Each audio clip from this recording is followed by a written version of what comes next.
St. Rose Catholic School. The sun was burning the blue right out of the sky, and the heat was rubbing against my skin like an itchy blanket. There was no one around to play with, so I was out in the backyard throwing dirt clods at the skinny almond tree against the fence. My mother wasn't feeling well because of the heat, and she was lying down in her room, trying not to burst into flames.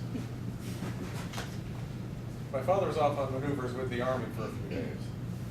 I didn't know exactly what maneuvers were, but the Army did them a lot, and my father must have been Paco because he got invited every time. I'm still pretty angry about this whole first grade thing. After I'd been in kindergarten for a year, what more could they possibly teach me? But apparently in our family, first grade was some kind of family tradition, and there was no getting out. The trouble with throwing dirt clods, even when it's fun, it gets tiresome after a while if there's no one around to talk to. So I decided to go around to the front of the house and see if anybody else had come back and there was somebody to hang out with. I settled on the front steps and looked up and down Oak Street. There was still nobody. Mr. Lamas to the left there was at work down at the bank, so I couldn't go see him. And Mrs. Lamas was off in Fresno seeing her sister. Mrs. Lamas' sister was a sister who lived in a convent.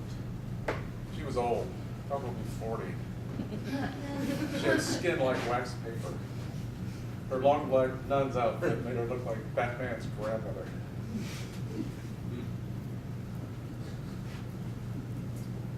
Across the street, Zona Crawford's house was quiet. She was up in Salinas with her family visiting cousins. It really didn't bother me that Zona was gone. She was bossy. She thought she was 7.5 years old and she could push me around. As far as I was concerned, she could stay up there. Next to Zona's house, even the Assembly of God Church was quiet. That didn't happen often. Usually they were over there whooping and hollering day and night, praying to meet the band. Mr. Lamas called them holy rollers, but my father said they were assholes because they took up all the parking spaces. I figured it was quiet because God finally got sick of all the racket and told him to pipe down over there. Off in the distance, I heard a door slam and then somebody cried. It sounded like Mary Kay Lang, who lived over on the other side of Lamas' older family. I heard Mrs. Lamas tell my mother that Mary Kay was an oops baby. It's probably because she fell down so much. My mother said I had to be nice to Mary Kay because she was special, but she didn't seem all that special to me.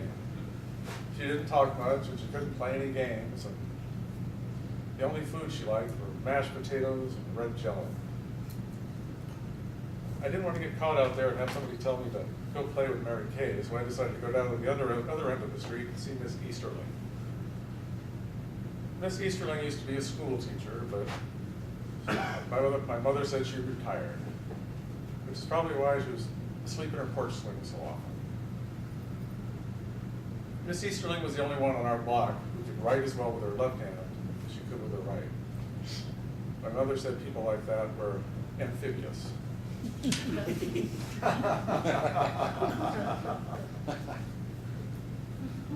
trouble was, once you'd seen Miss Easterling write with both hands, the trick got kind of old.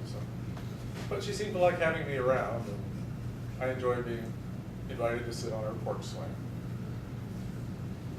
Miss Easterling had a big hedge around her yard, higher than my head. And so it wasn't until I got into her yard that I realized I'd made a big mistake. Miss Easterling wasn't in her yard, but Bicycle Pete was. Bicycle Pete was this mean, nasty, crazy old guy who got his head hurt during the war. He wasn't allowed to drive a car. He rode around our neighborhood on a big green Schwinn bicycle, doing yard work for all the neighbors. He was always mad about something, and when he shouted at you, it sounded like Popeye's crazy brother. When I walked into the yard, Bicycle Pete had been trimming the hedges, and he was raking up some of the cuttings. He didn't see me at first. I should have run while I had the chance, but suddenly my sneakers weighed more than my father's Buick. I stood there staring at him, and finally he turned around and saw me too. He just looked at me like he decided he was going to kill me, and he was trying to figure out a way to make it really hurt. I wanted to run, but I was just frozen there. He kind of gurgled something at me in his Popeye voice. I wasn't sure what he said, so I just stared at him. He gurgled again and pointed up the big hedge clippers laying on the ground. Bicycle Pete was going to chop me into hamburger, and he wanted me to hand him the burger with him. Well, once again, I thought about running, but in my family, good manners were more important than personal safety. So I finally just bent over and got the clippers and handed them to him. Instead of killing me, he just gurgled some more Popeye at me and then gave me a little pat on the shoulder and turned around. I decided now would be a good time to get the heck out of there, so I took off down the street. My sneakers were slapping on the hot sidewalk all the way home. A little later, sitting on the porch, reflecting on my afternoon, I had a chance to go over things that had happened. My mother had told me that we should try to learn something new every day. I had learned that even something fun like throwing dirt clods was better if you shared it with someone. And I learned that if you're nice to people and show them some respect, maybe they won't chop you into hamburger. And I learned that maybe I didn't know everything after all, and I should go to first grade, at least for a few weeks.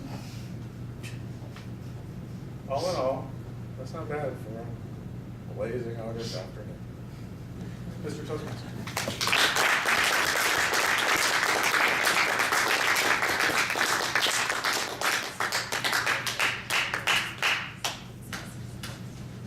Nice, let's give Tom a hand.